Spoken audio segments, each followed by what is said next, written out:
El día de hoy nos corresponde estudiar dentro de los mensajes de Jesucristo a las iglesias, la carta a la iglesia que estaba en la ciudad de Filadelfia. Hemos ya transcurrido el estudio de 5 cartas y el día de hoy entraremos a esta 6ª carta a la iglesia que estaba en la ciudad de Filadelfia, para lo cual le pido que abra su Biblia en el libro de Apocalipsis capítulo 3 y voy a dar lectura al versículo 7 y 8 para que tengamos nuestra introducción a esta carta de la iglesia que se encontraba en esta hermosa ciudad de Filadelfia.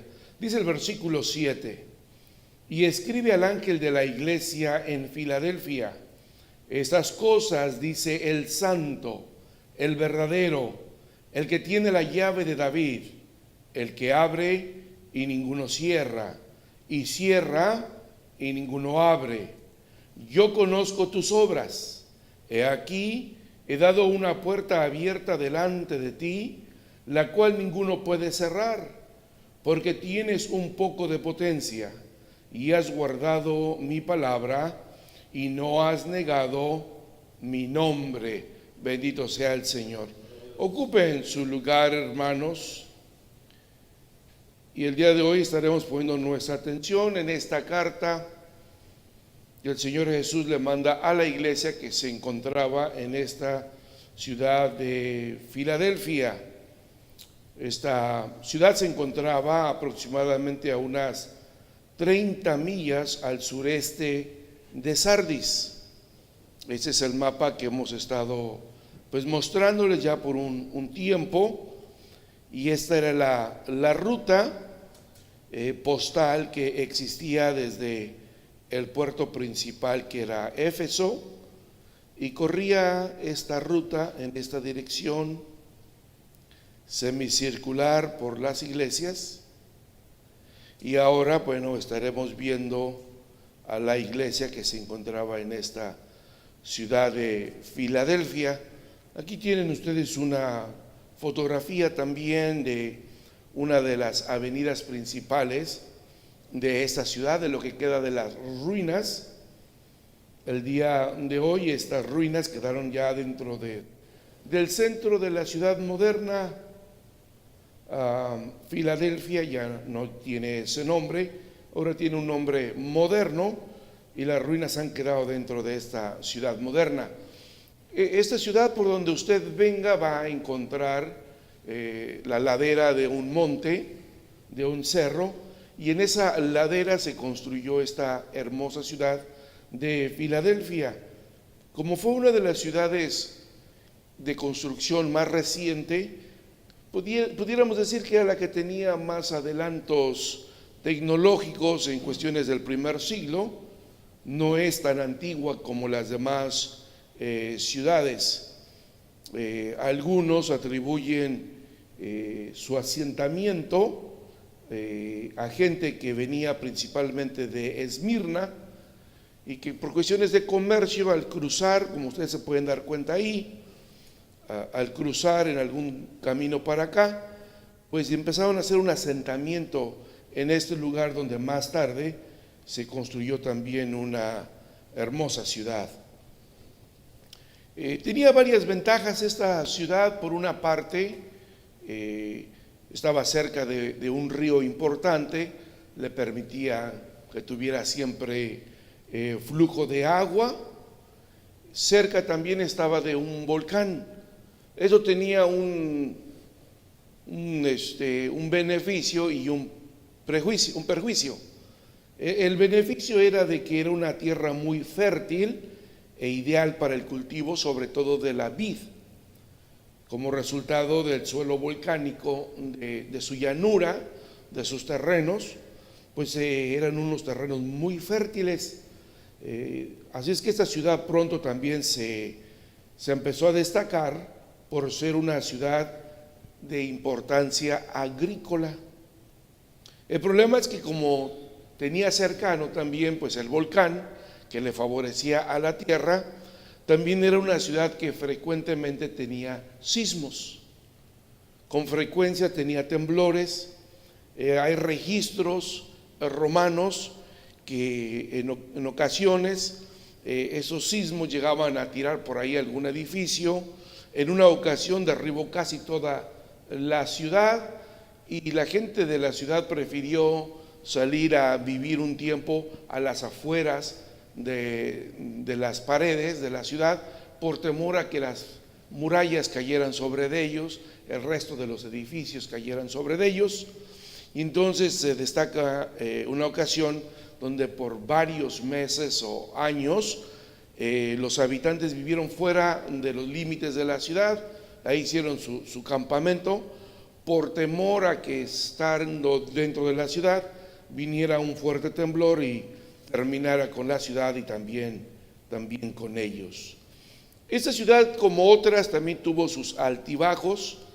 Fue construida en esta loma de este cerro y también contaba con una hermosa vista del valle. En los días claros se podía ver millas y millas de terreno.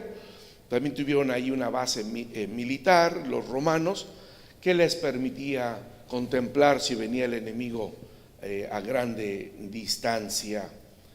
Esta ciudad también rivalizaba con Pérgamo por la ruta comercial.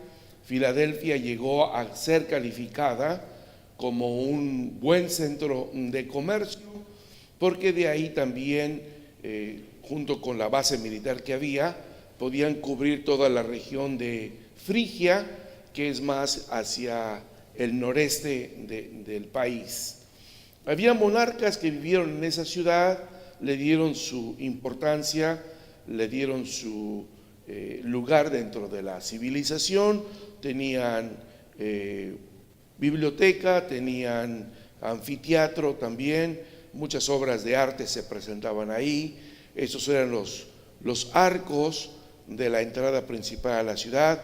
Solamente quedan estos muros, pero para que usted tenga una idea, pues esos eran los muros y había un hermoso arco aquí y paredes hacia acá, bastante impresionante esta ciudad en la región de aquí de Asia Menor.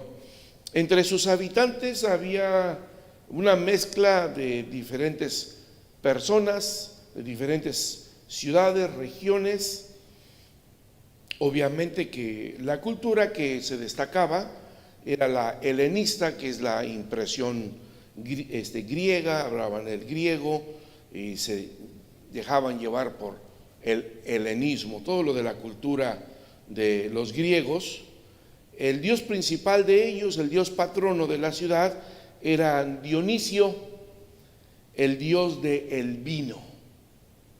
Al haber tantos viñedos ahí, pues una producción número uno pues era el vino. Se imaginarán ustedes entonces qué tipo de fiestas se llevaban a cabo cada año que se festejaba el aniversario del dios Dionisio. Fiestas con alcohol, vino por todos lados, y eran días de largas fiestas. Había también varios templos en esta ciudad, varios templos, y rivalizaba esta ciudad con Atenas. Se le llegó a nombrar la pequeña Atenas debido a sus numerosos templos y cultos, pero no se sabe con certeza si esto se remontaba a la época de cuando se escribió la carta. También se menciona por algunos eruditos que esta ciudad, dentro de la iglesia del primer siglo, fue nombrada la ciudad misionera. Los hermanos en Filadelfia se destacaron por ser misioneros evangelistas, y de ahí también corrió mucho el evangelio por esa zona. Eso es lo que se sabe del primer siglo de esta ciudad. Bueno, a esta ciudad es a la cual el Señor Jesús le manda esta carta, y en el versículo 7 dice: y escribe al ángel de la iglesia de Filadelfia o en Filadelfia, esto dice el santo, el verdadero, el que tiene la llave de David, el que abre y nadie cierra, y el que cierra y nadie abre o nadie puede abrir.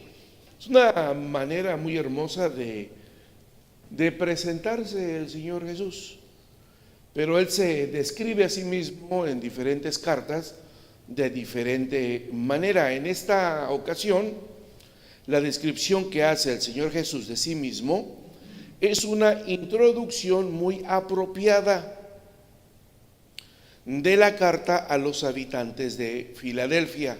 Recuerden que siempre se presentaba de una manera que pudiera ser entendible para los habitantes de esa ciudad, dependiendo de su entorno, ya sea geográfico o cultural, porque Jesús contaba con ellos para apreciar, fíjense, tanto la santidad como la verdad.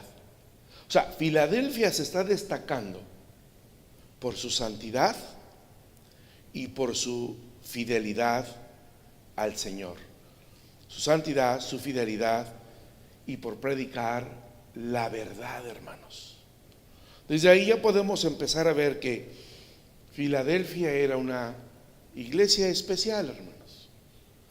Filadelfia y Esmirna son las únicas dos iglesias de las 7 mencionadas en Apocalipsis que no tuvo una reprensión, no tuvo un reproche de parte del Señor Jesús, sino pura alabanza y promesa por su sacrificio. También es la única, igual que Esmirna, en mencionar a la sinagoga judía como la sinagoga de Satanás, dando a entender que tanto Esmirna como Filadelfia recibían ataques, tribulación, persecución muy dura de parte de los judíos, y que en parte pues eran sus hermanos, porque la iglesia también estaba compuesta de judíos que habían salido de la sinagoga judía y ahora eran cristianos. Sin embargo, la sinagoga judía les odiaba. La Escritura enseña que como Dios es santo, espera que su pueblo también lo sea. Nos lo dice Levíticos 11:45, capítulo 19, versículo 2 y Levítico 20:7. Las Escrituras nos dicen que Dios es el santo, con el pronombre, ¿verdad? El santo. Isaías 40:25, Habacuc 3:3. Pero aquí a Jesús se le llama santo y verdadero. Vea cómo el Antiguo Testamento a Jehová, a Dios, es al único al que le llama santo o el santo. Y aquí vemos que Jesús es llamado santo y verdadero, dejando en claro que Jesucristo es el Dios del Antiguo Testamento, hermanos. Bien, dice, y escribe al ángel de la iglesia en Filadelfia, esto dice el santo, de la palabra griega hagos, que significa sagrado, de pureza, o sea, sin culpa, definitivamente apartado de toda maldad y por consiguiente alguien que es santísimo o santo. Entonces el Señor Jesús manifiesta su calidad de apartado de toda maldad, apartado de todo pecado, apartado de toda mentira. Eso es lo que está significando su introducción. Jesús es el único ser humano que vivió una vida sin maldad y sin engaño. Su naturaleza divina se ve reflejada en su carácter y en su dignidad como santo. Apocalipsis 6:10 dice, y aclamaban en alta voz diciendo, ¿hasta cuándo, Señor, santo y verdadero, no juzgas y vengas nuestra sangre de los que moran en la tierra? Y este texto de Apocalipsis 6:10 parece que hace alusión a Dios. Es a Dios a quien se está dirigiendo Apocalipsis 6:10 y le llaman Señor Santo y verdadero, igual como Jesús se está presentando aquí en esta carta. Los dos primeros títulos, Hagios o Aletios, que usted lo puede ver en su Biblia como santo, Hagios, y Aletinos, verdadero, son dos títulos. O sea, el santo, el verdadero. Pero tienen esa expresión griega, ho, que se traduce al español como él. Entonces están diciendo que no solamente Jesús es santo y verdadero, sino que Él es el santo, Él es el verdadero, y que fuera de Él pues no hay verdad y no hay otro como Él en santidad. Es muy específico el griego en cuanto a estos dos títulos para dar fortaleza a la introducción de Cristo como el santo y el verdadero. Hablando acerca de el verdadero, por ejemplo en el Nuevo Testamento, solo 2 veces se encuentran combinados los dos adjetivos de santo y verdadero. Solo 2 veces en el Nuevo Testamento. En una ocasión se aplica a Jesús, aquí, en el versículo 7, y la otra a Dios, en Apocalipsis 6:10. Por lo tanto, nadie puede negar que estamos hablando del mismo ser. No pueden estar compitiendo, sino que en el versículo 7 tenemos a Jesús, en el capítulo 6:10 tenemos a Dios. Por lo tanto, Jesucristo es Dios. Él es el verdadero. No hay otro verdadero como lo es el Señor. Verdadero quiere decir que es también genuino. Una persona genuina es una persona que dice la verdad, o único en su género. Y en el sentido de compuesto, o compararlo con un impostor engañoso, decimos que alguien que dice la verdad o es verdadero es genuino, y alguien que dice que no dice la verdad es un impostor engañoso.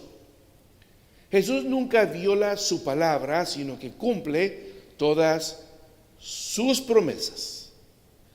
Quienes se llamaban judíos, pero no lo eran, demostraban su mentira con los hechos. Por el contrario, la palabra del Señor Jesús merece toda nuestra confianza, porque es fidedigna, es de seguridad, es de verdad. La combinación, entonces, de fiel y verdadero se atribuye a Jesús también y a las palabras que Dios pronuncia en Apocalipsis 3:14, 21:5 y 22:6. Siempre es bueno reforzar lo que estamos diciendo con la interpretación del mismo libro. Es una de las reglas de la hermenéutica, ir a los textos o al contexto inmediato dentro del libro. Nos puede arrojar muchísimo más luz en el contexto inmediato del libro. Y nos damos cuenta que Apocalipsis tiene muchísimos textos donde a Jesús o a Dios es llamado como el fiel, el verdadero o el santo. De hecho, mire, Apocalipsis 19:11 dice: y vi el cielo abierto, y he aquí un caballo blanco, y el que estaba sentado sobre él era llamado fiel y verdadero, el cual con justicia juzga y pelea. Podemos concluir que Juan describió a Jesucristo como real Mesías y fiel siervo, ¿sí? Porque estamos hablando aquí de la persona y obra de Jesucristo.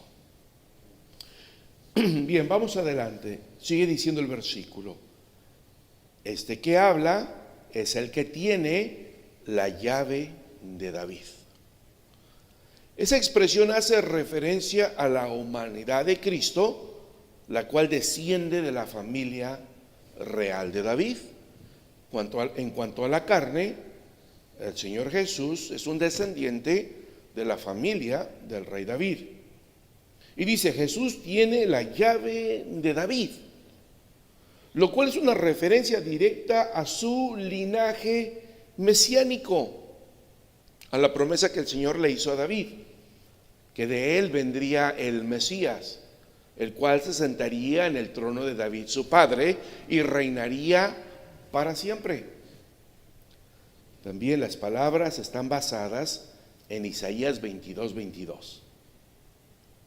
Miren, ahí en Isaías dice, y pondré la llave de la casa de David sobre su hombro, y abrirá y nadie cerrará, cerrará y nadie abrirá. Aunque en Isaías está hablando acerca del reinado de Ezequías. Y si vemos el contexto de Isaías 22, nos damos cuenta que el Señor está hablando por medio de Isaías y le dice Isaías a Ezequías, ¿sabes? El Señor me ha mandado diciendo que Eliaquín, hijo de Hilcías, portará la llave del palacio y él estará a tu servicio. Tú eres el rey, pero Eliaquín tendrá la llave del palacio. Como el día de hoy ese jefe de Estado que administra la agenda del presidente, que permite que se entreviste con esta persona o aquella, o aquel no permite que se presente el presidente en tal lugar, o si usted quiere una audiencia con el presidente, pasa por este ejecutivo y él le dice si usted lo puede ver al presidente o no, si le van a dar una audiencia o no. Ese es el que tiene la llave del palacio y del reinado de Ezequías. El mayordomo fiel recibe la llave, emblema de la autoridad real del rey Ezequías. También es vestido con una túnica, un cinturón de oro y lleva la llave de la dinastía de David en sus hombros. En otras palabras, Eliaquín fue escogido por Dios en Isaías para gobernar sobre la casa de David, siendo Ezequías el rey, sobre Jerusalén y sobre Judá, porque era un prototipo de Jesús, el Mesías por venir. Y ahora vemos que en Apocalipsis el Señor Jesús dice, yo soy ahora el que tiene la llave. Yo gobierno sobre la casa de David. Tengo toda la facultad para abrir la puerta porque tengo la llave. Y cuando yo abro una puerta, no hay autoridad que la pueda cerrar. Y cuando yo cierro la puerta a la noche y cierro la puerta del palacio, no hay quien tenga autoridad para abrirla. Claro que este Eliaquín simplemente era un prototipo del Mesías futuro, pero vemos, ¿verdad?, cómo descansaba sobre él esa responsabilidad del palacio. Ahora vemos que en Jesús recae la responsabilidad del reino milenial que se va a establecer cuando él retorne por la iglesia.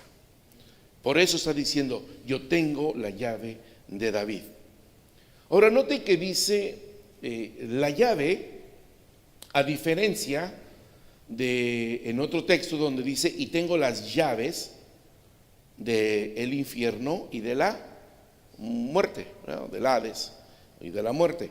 Aquí habla de una sola llave, representando la autoridad de Cristo para abrir la puerta hacia su reino futuro, hacia el reino futuro que Dios va a abrir. Después de que se haya abierto, ya nadie puede cerrar esa puerta. Nos da a entender entonces que en algún momento, como en el día del Pentecostés, Él abrió la puerta para el inicio de la iglesia. El día de su muerte abrió la puerta para el inicio de la gracia. y que todos los gentiles, no solamente Israel, pero ahora los gentiles, podamos entrar a ese reino futuro del cual nosotros no éramos partícipes. Pero esa llave que Él tiene le da toda la autoridad. La expresión llave está en singular y precedido del artículo definido, la. Es el artículo. Por ello difiere del anterior retrato de Jesús delante cuando dice tengo las llaves de la muerte y del Hades. Aquí Jesús es el único que tiene toda la autoridad, y vemos que va a dar esta autoridad a los hermanos en la iglesia en Filadelfia. Les va a dar esa autoridad. Algo hicieron nuestros hermanos en Filadelfia que se ganaron, hermanos, ese privilegio, ese derecho, esa llave. Bendito sea el Señor. Bien, vamos al versículo 8. Yo conozco tus obras. Aquí el Señor no está diciendo cuáles obras, no las especifica, nos da a entender que eran varias obras, que eran buenas obras que los hermanos en Filadelfia hacían. La mayoría de los comentaristas están de acuerdo en que una de las mayores obras que hacían era la del evangelismo. Yo conozco tus obras. Y entonces dice, mira, he puesto delante de ti una puerta abierta. Como Jesús es el que tiene la llave del reino de David, ahora Él ha puesto una puerta delante de la iglesia, la ha abierto y le dice a la iglesia, una puerta que ninguno la puede cerrar. Porque tú tienes un poco de potencia. Tienes un poco de poder y has guardado mi palabra. O sea, la razón por la cual yo he puesto esta puerta abierta delante de ti no solamente para que tú entres por esa puerta, sino para que encamines a muchos por esa puerta. Y has guardado mi palabra. He puesto esa puerta porque no has negado mi nombre. Cosas hermosas de parte de esta iglesia. El Señor está muy familiarizado con las obras de los habitantes en Filadelfia y no le hace falta enumerarlas. Las dos cláusulas acerca de una puerta abierta y de la incapacidad de cerrarla por otra persona parecen aludir a las obras que realizaba la iglesia en Filadelfia. Mientras que la iglesia en Sardis permanecía sin hacer nada, los habitantes en Filadelfia trabajaban en enseñar y predicar el evangelio de Cristo. ¿Por qué? Porque más adelante, al final del versículo 8, usted puede ver que aquí dice, has guardado mi palabra. Directamente tiene que ver con la palabra de Dios, directamente tiene que ver con el evangelio, directamente tiene que ver con la propagación del evangelio. Entonces dice, mientras la iglesia en Sardis permanecía estéril, los habitantes en Filadelfia trabajaban en enseñar y predicar el evangelio de Cristo. Eso hizo que se ganara una bendición, y el Señor Jesús no quiere que esta bendición simplemente pase desapercibida, ¿no? O sea, no es poner la bendición en la mesa y ahí está. No, Él utiliza esta palabra que también se traduce en español como he aquí. Pero una mejor traducción sería mira, pon atención, déjame, te voy a mostrar. He puesto delante de ti una puerta abierta. ¿Cuál es el significado de la expresión una puerta abierta? Bueno, primero pudiéramos decir por el griego, que indica que esa puerta ha sido abierta y sigue así. La gramática nos permite entender que se puso esa puerta, se abrió y permanece abierta hasta este momento. aunque el Señor puede cerrarla de nuevo en cualquier momento, pero ahorita permanece abierto. Por lo tanto, el tránsito no es a través de esta puerta hacia el mundo, sino más bien entrando por ella del mundo hacia el reino de Dios. También el Señor tiene que abrir la puerta para que la labor del evangelismo resulte posible y eficaz. No estaba siendo muy eficaz. Ellos predicaban, ellos compartían el evangelio, pero parece que no estaba siendo muy eficaz el mensaje. Y no por ellos, sino las circunstancias alrededor estaban impidiendo que el evangelio fuera eficiente, eficaz en el corazón de los necesitados. Había una fuerza que impedía que el trabajo de evangelismo de los hermanos en Filadelfia se estancara o no estuviera produciendo. Pero no era por su mala conducta de ellos, ni tampoco porque ellos no compartían el evangelio. Vamos a ver quién era quien estaba poniendo estorbo. Y entonces tiene que intervenir el Señor Jesús, porque dice: yo veo tus obras, yo veo que te esfuerzas en predicar, en evangelizar, en enseñar, pero no ha habido fruto, no ha habido bendición, no ha habido cosecha. Y entonces analiza el Señor Jesús y dice: ok, mira, esto es lo que voy a hacer, o esto es lo que hice. He puesto delante de ti una puerta abierta. Así es que sigue con tu trabajo, sigue con tu ministerio, porque ahora ya la puerta está abierta. Y entonces trae a todo el mundo para que a través del evangelio pasen por esta puerta hacia el nuevo reino. El Señor quiere que haya un resultado eficaz. Como cuando Pablo y Bernabé informaron a la iglesia de Antioquía cómo Dios había abierto la puerta de la fe a los gentiles. Hechos 14:27 dice: y habiendo llegado y reunido la iglesia, relataron cuán grandes cosas había Dios hecho con ellos y cómo había abierto a los gentiles la puerta de la fe, para que ellos creyeran al evangelio. Como cuando Pablo estaba en Filipos y fue a la orilla del río donde se reunían a la oración y empezó a hablar del evangelio, y había una mujer llamada Lidia que Dios le abrió, dice, el entendimiento, el oído, para que entendiese y escuchara lo que Pablo tenía que decir. Dios abre la puerta que nadie puede cerrar, de modo que las personas puedan entrar a su presencia. Donde quiera que abra las puertas para sus obreros, bendice su labor de presentar el evangelio a toda criatura. Así que esta puerta abierta bien puede significar la propagación del evangelio con la ayuda del Espíritu de Dios y en eficacia.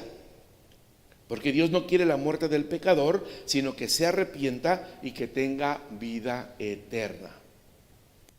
En resumen, Dios, siendo soberano en la obra de salvación, mira la necesidad que hay en Filadelfia de que no muchos se están convirtiendo, aunque los cristianos ahí están propagando el evangelio, y entonces abre una puerta para que los gentiles sean estimulados en el corazón y vengan al conocimiento de la verdad y entren y sean parte del reino de Jesucristo.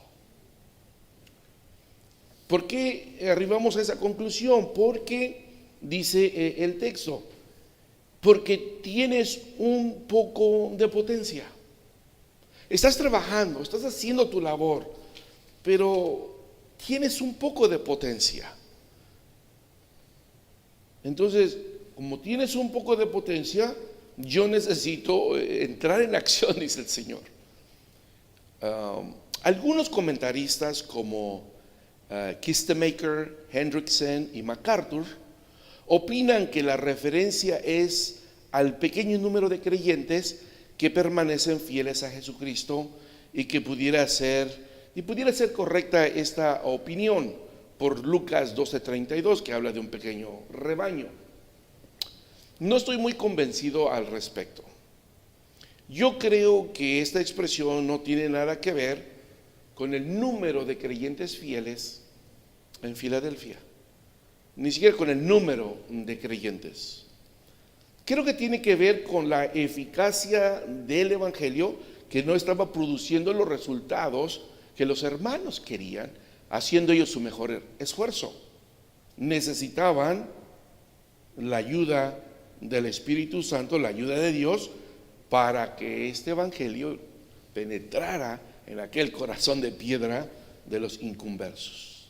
Mire, la palabra que se utiliza aquí como potencia es la palabra que manejamos como dunamis, y que bueno, ya a siglos después se entiende como dinamita, pero en el primer siglo no se manejaba así como dinamita, sino dunamis se entiende como fuerza, específicamente como poder milagroso, como eficacia, fuerza, ímpetu, milagro, capacidad, poder y potencia.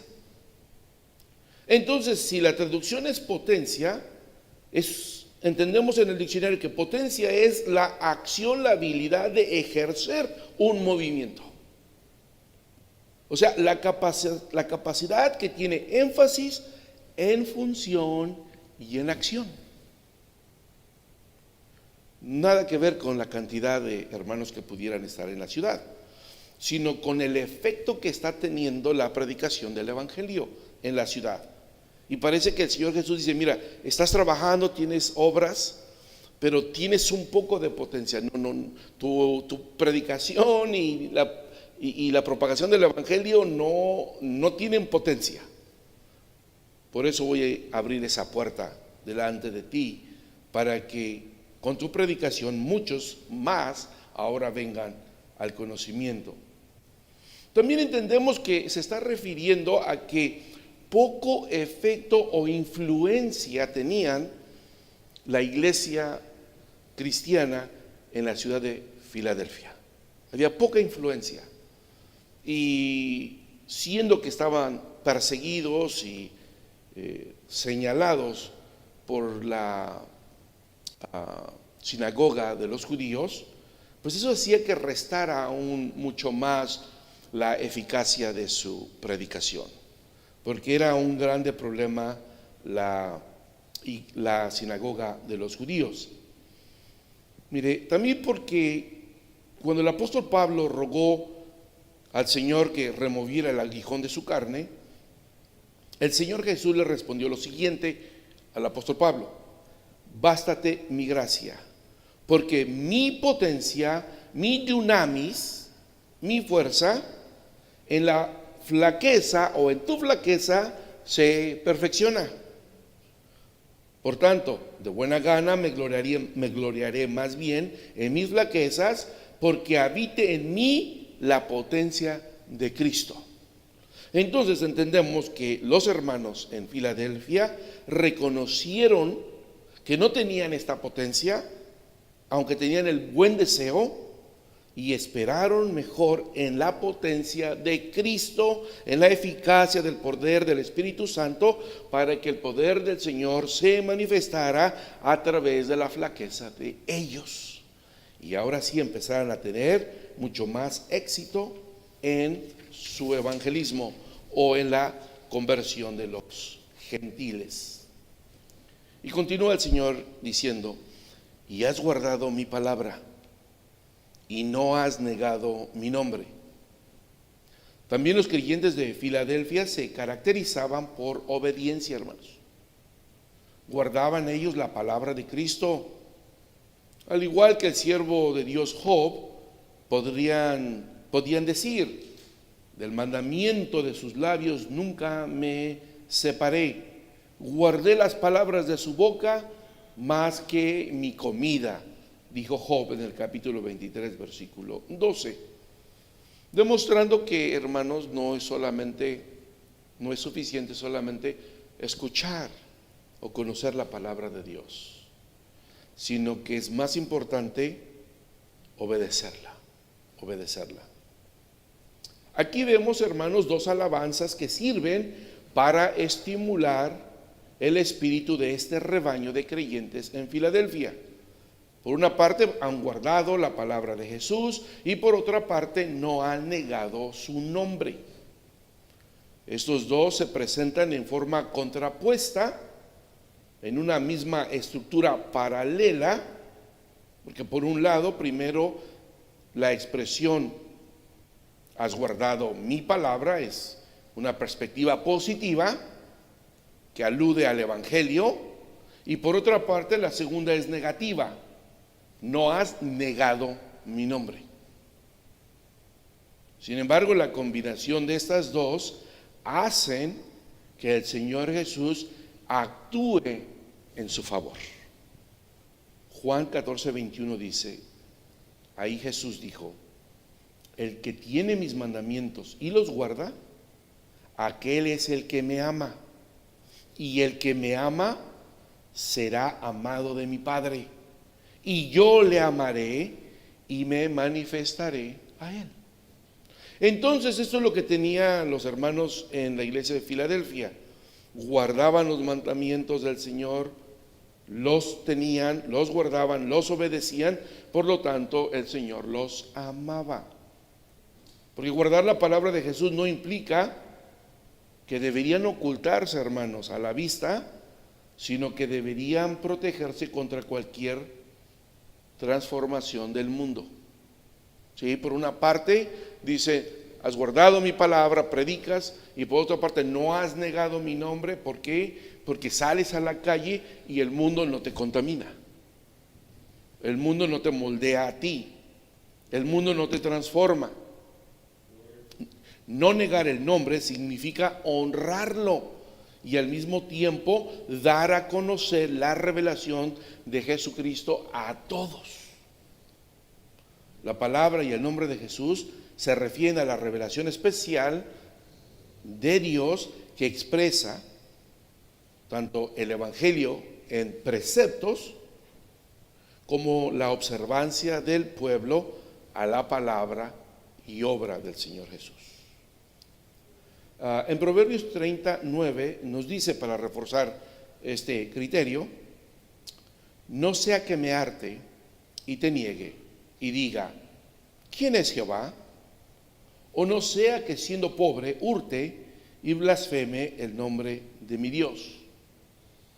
Es muy posible, hermanos, que entre los hermanos en Filadelfia había escasez de comida, desprecio continuo de la sociedad, rechazo de la sinagoga de los judíos, y todo esto pudo haber causado una grande raíz de amargura en el corazón de nuestros hermanos. Pero ellos nunca negaron el nombre de Cristo, menos blasfemaron su nombre, pese a que estaban bajo la opresión de la sociedad, pero nunca blasfemaron el nombre del Señor. Y Cristo va a mostrar su amor hacia esta situación. Nuevamente dice, mira, viene otra bendición, viene otro regalo de parte de Cristo. Mira, yo entrego a los de la sinagoga de Satanás. Recuerden que cuando haya itálicas, las hemos agregado para que tenga mayor sentido, aunque sin ellas también tiene sentido. Mira, yo entrego de la sinagoga de Satanás, que dicen ser judíos y no son, sino que mienten. ¿No? Tiene sentido, si se entiende lo que estamos hablando. Pero al agregar estas otras palabras, pues tiene mayor claridad. Mira, yo entrego a los de la sinagoga de Satanás. ¿Quiénes son estos?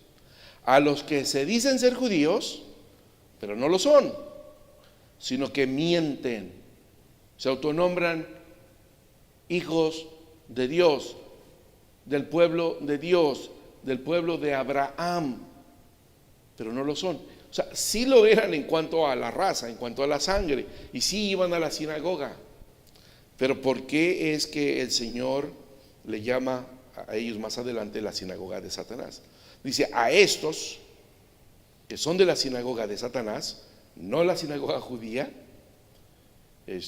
son mentirosos.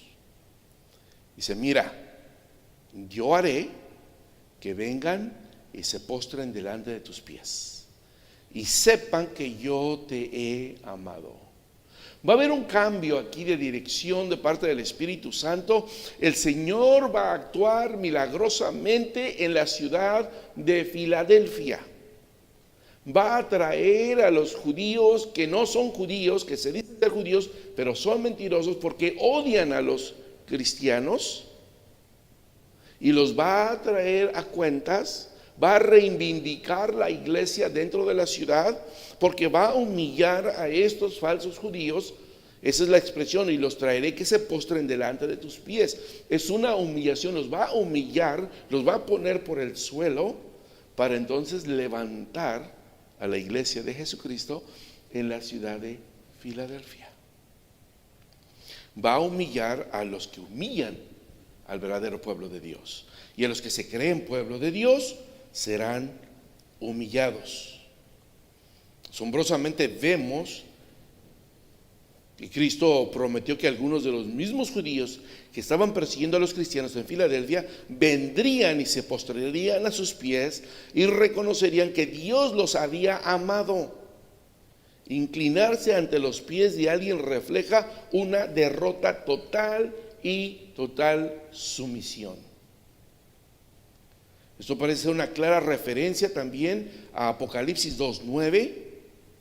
A pesar de conocer de Dios, el ataque de los judíos contra la iglesia en Esmirna fue irónico, ya que demostró que los judíos no solo eran falsos judíos, sino también una sinagoga de Satanás como aquí, y que la iglesia, por implicación, ahora es el verdadero Israel. Como rechazaban a Jesucristo como el Mesías, ellos no eran sinagoga de Dios, sino sinagoga de Satanás.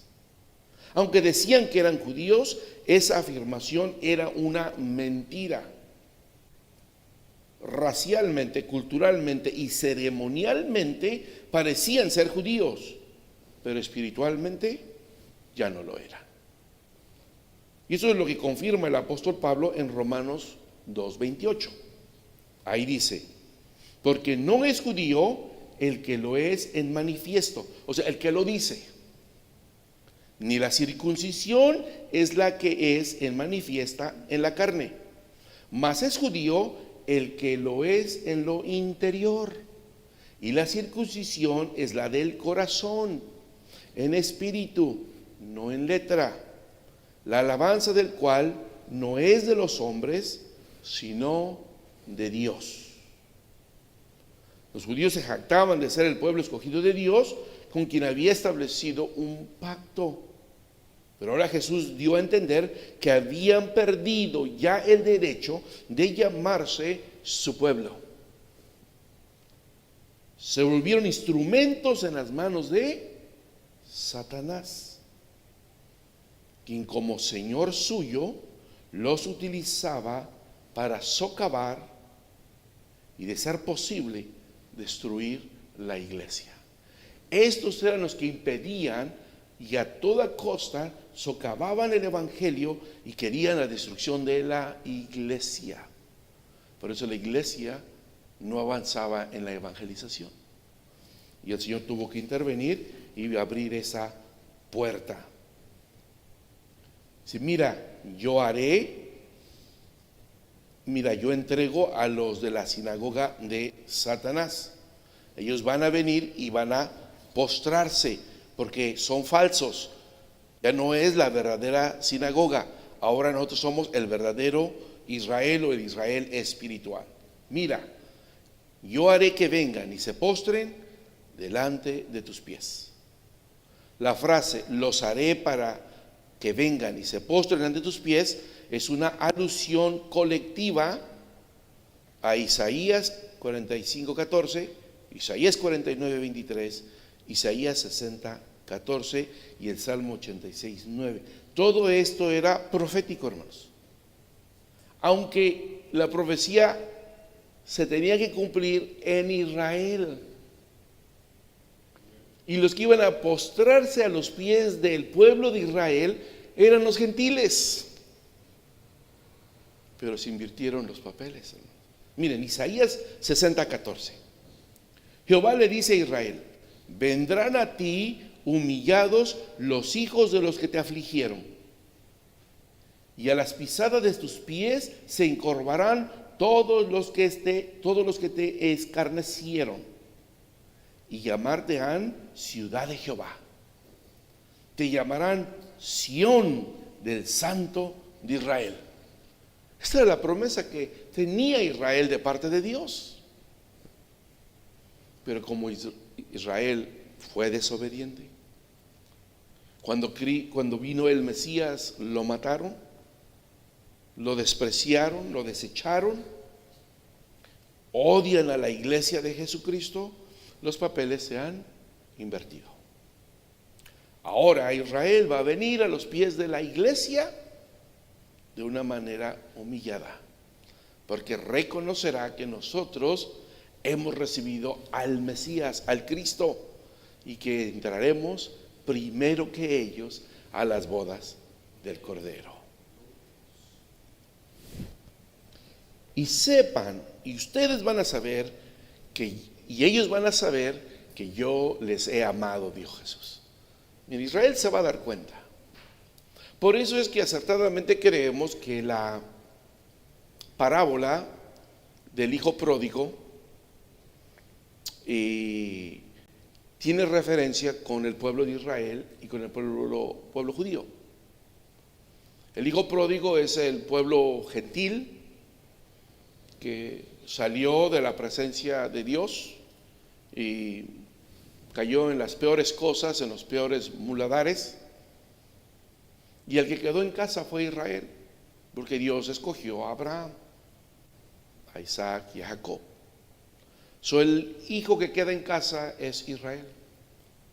Pero cuando regresa el pueblo gentil a los pies de su padre, y el padre sale a recibir al hijo pródigo y lo manda a asear y le pone ropa limpia y anillo y todo, el hermano, en vez de contentarse con el retorno de su hermano, que pensaban que estaba muerto, se puso celoso, se llenó de envidia, de ira. Ese es Israel hacia la iglesia. Israel no puede soportar que los gentiles tenemos ahora acceso a nuestro Padre Celestial. Las dos congregaciones de Esmirna y Filadelfia son las dos únicas de las 7 que mencionan en forma específica al pueblo judío, a su sinagoga y a su señor Satanás, pero que también son amadas por Cristo. En Juan 17:23 dice: Jesús dice de su relación con el Padre: yo en ellos y tú en mí, para que sean consumadamente una cosa, que el mundo conozca que tú me enviaste y que los has amado como también a mí me has amado. Entonces el Señor Jesús está mostrando y quiere demostrar abiertamente que ama a su iglesia, a la que compró con su sangre preciosa, aunque los demás se pongan celosos. Versículo 10: por haber guardado mi mensaje de perseverancia. Tenemos ahí una palabra logos que se puede traducir, ustedes saben que la palabra logos se puede traducir palabra, mensaje, estudio, disertación. Entonces la he traducido como mensaje. ¿Por qué? Por la siguiente palabra que tiene que ver con perseverancia. Por haber guardado mi mensaje de perseverancia, dice Jesús, yo también te guardaré de la hora de la prueba que está a punto de venir sobre toda la tierra. Y esa hora de prueba que va a venir sobre toda la tierra va a ser para probar a los que habitan sobre la tierra. Ahora aquí tenemos que aclarar 2 o 3 cositas, porque pareciese que va a venir en el tiempo en que la iglesia esté aquí. Y si estamos hablando de esa prueba de la gran tribulación, entonces será que la iglesia esté aquí, solo que será guardada dentro de la tribulación, o hay que estudiar esta palabra más de cerca en el griego, te guardaré. Vamos a ver. Cristo promete que su poder, que hizo posible que la iglesia se convirtiera en su pueblo, ahora mantuviera su condición de pueblo. Seguirá protegiéndola espiritualmente de la tribulación que está por venir. Las traducciones del versículo 10 varían grandemente. Y por consiguiente, también varían las interpretaciones de este texto, con lo que se pone por sobreaviso al exégeta de que no puede ser demasiado dogmático en esta área. No podemos ser demasiado dogmáticos y cerrarnos, es que exactamente dice esto, porque las palabras a veces nos pueden arrojar una variante de interpretaciones. Y eso es con lo que estaremos lidiando aquí en este versículo. Esta expresión, por haber guardado mi mensaje de perseverancia. Si usted mira su Biblia Reina Valera, casi no es muy similar, da a entender, pero no es similar la traducción. Bien, luego algunos comentaristas defienden la continuidad del versículo 8, sección B, donde dice guardaste mi palabra, con este versículo directamente. Hacen esa unión de que estamos hablando de lo mismo, guardar mi palabra, el evangelio, las normas de conducta, la vida cristiana, con este versículo. Pero el término palabra también puede tener una connotación diferente cuando la califica la palabra que sigue, que es perseverar, porque entonces asume el significado de un mandamiento. La palabra logos ya no es solamente guardar el logos, sino como un mandamiento, o sea, un mensaje. También hay la consecuencia del verbo guardar, como en el versículo 8 y en el versículo 10, que pudiera interpretarse como obedecer. Sin embargo, no creemos que se esté refiriendo en este caso a obedecer el logos, sino que el logos sea un mandamiento, y el mandamiento es de perseverar, soportar en medio de la prueba, en medio de la tribulación. Y es lo que estaba haciendo Filadelfia. Estaba soportando, aguantando los embates de la sinagoga de Satanás y no se habían dado por vencidos. Seguían ellos, aunque su trabajo no tenía mucha bendición, no había mucho fruto, pero seguían perseverando. Y eso se agradó a Dios, se agradó al Señor Jesús y abrió esa puerta de bendición. Jesucristo desea enfatizar que los creyentes en Filadelfia son fieles en mantener y cuidar los mandamientos de perseverar aún en medio de la tribulación, aún en medio de la persecución. Y dice Apocalipsis 14:11, y el humo del tormento de ellos sube para siempre jamás, y los que adoran a la bestia y a su imagen no tienen reposo día ni noche, ni cualquiera que tomare la señal de su nombre. Estamos hablando de en el futuro, Apocalipsis 14, de los que van a tomar la señal de la bestia. Aquí está la paciencia de los santos, dice. Aquí están los que guardan los mandamientos de Dios y la fe de Jesús. Tiene que ver entonces con el mandamiento, con la instrucción de perseverar, de soportar, de aguantar hasta lo último. Y el secreto es permanecer firme, es confiar y obedecer a Dios, confiar en Dios para que nos dé fuerzas de perseverancia a fin de que nos mantengamos firmes en las pruebas, pequeñas o grandes, sufrimiento diario, y seguir obedeciéndolo con todo el corazón. Dice, yo también te guardaré de la hora de la prueba que está a punto de venir sobre la tierra. Hay quien cree que te guardaré de la hora de la prueba significa que vendrá un tiempo de gran tribulación en que los creyentes serán librados. O sea, pasarán por la tribulación, la gran tribulación, sin embargo serán librados en medio de la tribulación. Sin embargo, la palabra protegidos o te guardaré, esta palabra, su connotación puede ser un tanto diferente. Mire, esta palabra separándola tiene que ver con un juicio penal. La tribulación viene a ser un juicio penal para los incrédulos, lo que va a suceder. Y el hecho de que nos guarde a nosotros quiere decir que esta palabra nos va a guardar desde lejos o sin estar adentro. Es ser guardado pero no adentro, sino resguardado pero desde fuera. En otras palabras, aquí cae la lluvia, pero usted está bajo el techo y no le pega la lluvia. No está usted en la lluvia y en la lluvia tiene usted un paraguas. No, usted está lejos de la lluvia, nada que ver con la lluvia. Eso es lo que esta palabra realmente quiere decir en relación al juicio penal que vendrá sobre los incrédulos. Por eso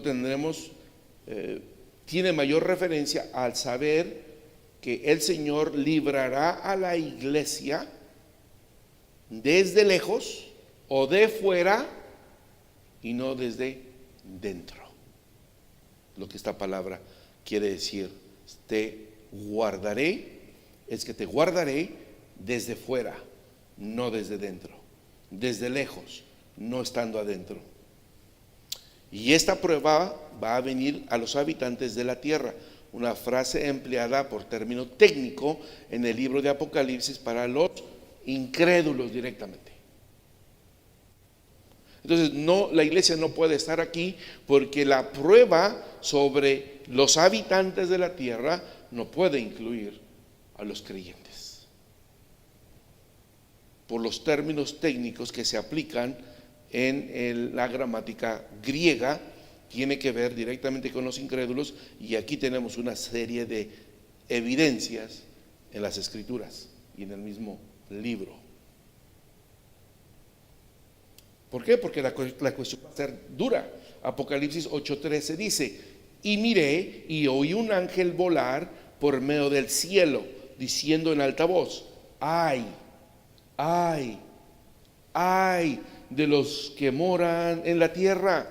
O sea, hay mucho dolor, hay mucha pena y mucho dolor, y la iglesia viene sufriendo. Las iglesias ya vienen sufriendo para que todavía pasen por esta grande tribulación. Ay de los que moran en la tierra, por razón de las otras voces de trompeta, de los 3 ángeles que todavía faltan. O sea, esta voz de llanto en Apocalipsis 8 se oye después del 4.º ángel, de la 4ª copa. Faltan 3 más. Y dice este ángel: ya la población no aguanta, ya la gente no aguanta. Hay 3, ay. Obviamente que ese es un castigo para los incrédulos y no para los creyentes. Versículo 11, dice el Señor: vengo pronto, retén lo que tienes, para que nadie te quite tu corona. Siglos van, siglos vienen, mientras la iglesia sigue orando: Maranata, ven Señor Jesús. No hay evidencia de cuándo vendrá, pero la certeza de su retorno resuena a lo largo del libro de Apocalipsis. Jesús viene tanto para consolar a su pueblo como para vengar a sus enemigos. Viene, recoge a la iglesia, consuela a su pueblo, y entonces viene la venganza sobre sus enemigos. Eso de que pronto vendrá tiene la idea de que Él ya empezó su vuelo, pero no está aquí todavía. Pero en cualquier momento puede llegar. Venga pronto. Cuando vengo pronto, por lo tanto, retén lo que tienes. Los cristianos tienen diferentes dones, talentos, experiencias y niveles de madurez. Dios no espera que todos seamos iguales, pero sí está a la expectativa de que usemos nuestros dones para su servicio. Se elogia a los hermanos en Filadelfia por su esfuerzo por obedecer en la evangelización y les anima a que retengan con firmeza lo que tienen. No pierdas tu talento, no pierdas el don que has recibido de parte del Señor. Reténlo. Retén lo que tienes, porque corres peligro de que alguien venga y te quite tu corona. Promete el Señor a la iglesia en Esmirna la corona de vida, según capítulo 2, versículo 10. Pero aquí afirma que los creyentes en Filadelfia ya poseen dicha corona. O sea, a Esmirna le dice: mira, el que venciere, yo le daré la corona de la vida. Pero aquí le está diciendo: tú ya la tienes, tú ya te ganaste tu corona. Retén lo que tienes, no pares. Y no dejes que se enlame tu don o se oxide tu don por no ocuparlo, porque vas a perder tu corona. Alguien te la va a ganar. No dejes que eso pase. Esfuérzate para que nadie te quite la corona. Santiago 1:12 dice: el Espíritu Santo enfatiza la importancia de soportar la tentación para recibir la corona de la vida. Bienaventurado el varón que sufre, que soporta la tentación, porque cuando fuere probado, recibirá la corona de vida que Dios ha prometido a los que le aman. Sin embargo, los hermanos en Filadelfia ya tienen la corona. Solo les dice: cuidado de que no la vayas a perder, porque la puedes perder. Versículo 2, estamos por culminar. Al vencedor lo haré columna en el santuario de mi Dios, y nunca más saldrá de ahí. Y escribiré sobre él el nombre de mi Dios y el nombre de la ciudad de mi Dios, la nueva Jerusalén, que desciende del cielo de mi Dios, y mi nombre nuevo, dice Jesús. Así como en el capítulo 2, versículo 17, los 4 elementos de la promesa no deben interpretarse como 4 promesas distintas, las que alcanzamos a ver aquí, sino como diferentes aspectos de la misma promesa concerniente a la comunión y la identificación con Cristo en los últimos tiempos. Es decir, nunca negar el nombre de Cristo ahora y perseverar en la tribulación son la base para heredar la recompensa de la identificación eterna con el nuevo nombre de Cristo después de la muerte.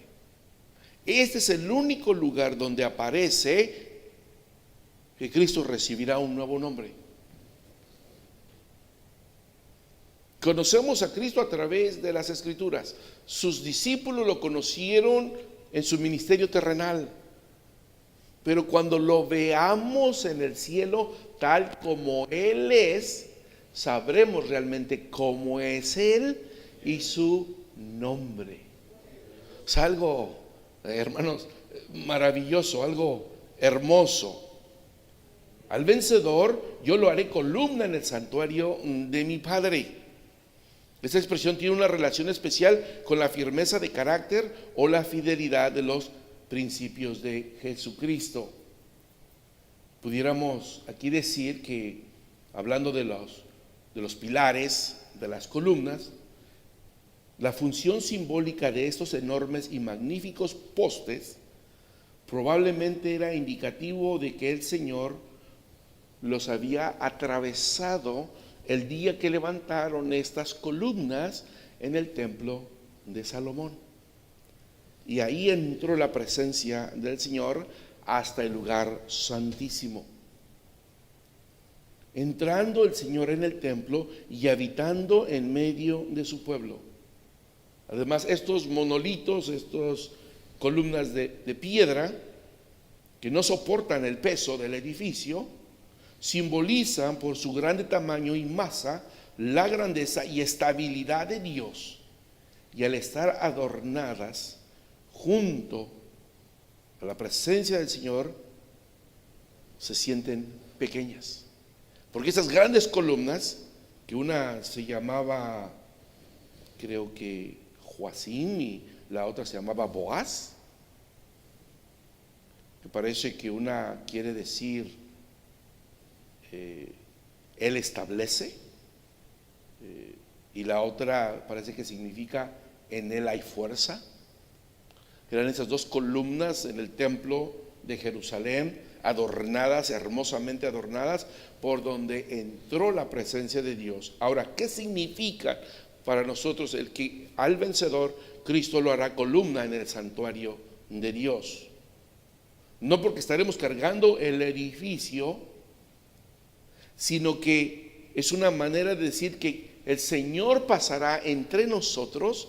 Es una manera de identificarnos con el santuario de Dios, de permanencia, de perseverancia, de firmeza, y de que Él estará siempre con nosotros o entre nosotros. Y por más grande que seamos la columna, Dios es mucho más grande que las columnas del templo. El nombre de la ciudad de mi Dios, la Nueva Jerusalén. Esta es la Nueva Jerusalén, la residencia futura del pueblo de Dios. Tendremos una nueva ciudadanía en el reino futuro de Dios. Todo será nuevo, hermanos. Hasta tendremos un nuevo nombre, nueva ropa. Todo será puro y seguro en ese lugar. Dice Hebreos 12:22. Mas os habéis llegado al monte de Sión y a la ciudad del Dios vivo, Jerusalén la celestial, y a la compañía de muchos millares de ángeles. Estaremos en fiesta, hermanos, diariamente en esa hermosa ciudad de Jerusalén. Y mi nombre nuevo. 3 veces en este versículo se utiliza la palabra nombre. En el tercer caso está calificada con el adjetivo nuevo. En el nombre de mi Dios, y darle un nombre, y tendrán mi nombre, y ahora dice un nuevo nombre. Es posible que porque los habitantes de la ciudad de Filadelfia, ustedes no sabían, a raíz de los diferentes terremotos que sufrió esta ciudad, vinieron reconstrucciones de diferentes emperadores, de diferentes monarcas, y esta ciudad continuamente cambió su nombre. En más de 3 ocasiones el nombre de esta ciudad cambió. En una ocasión se llamó Neo Cesarea, en otra ocasión se llamó Ciudad Flavia, al último la conocemos como Filadelfia, y el día de hoy tiene otro nombre. Esmirna se sigue llamando Esmirna, Pérgamo se sigue llamando Pérgamo, pero Filadelfia ha cambiado de nombre varias veces. Creo que eso lo pudieron entender los habitantes de la ciudad cuando el Señor Jesús dice: cuando ustedes vengan a la Nueva Jerusalén y vean mi majestad y contemplen quién soy yo, ustedes verán cuál es mi nuevo nombre. Mi nuevo nombre. El último versículo que tenemos: el que tiene oído, que entienda lo que el Espíritu dice a las iglesias. Esas palabras son iguales en las 7 cartas a las iglesias en la provincia de Asia, y una vez más ponen de relieve que el mensaje de estas cartas está destinado a todas las iglesias de todo el tiempo y en todo lugar. Por eso dice: oiga lo que el Espíritu dice a las iglesias. Los creyentes entonces deben prestar atención a las verdades que se encuentran en cada carta, ya que las 7 iglesias representan los tipos de iglesias que han existido a lo largo de la historia. La carta a la fiel iglesia en Filadelfia revela que el Dios Santo, el verdadero, soberano y omnipotente, derrama sus bendiciones sobre las iglesias que pertenecen o permanecen fieles a Él. Miren, las bendecirá con puertas abiertas para el evangelismo, con una salvación eterna, con bendiciones del reino futuro y con liberación del gran tiempo de prueba que vendrá en la tierra. Entonces dice la Escritura, pon atención a lo que el Espíritu Santo dice a las iglesias de hoy en día.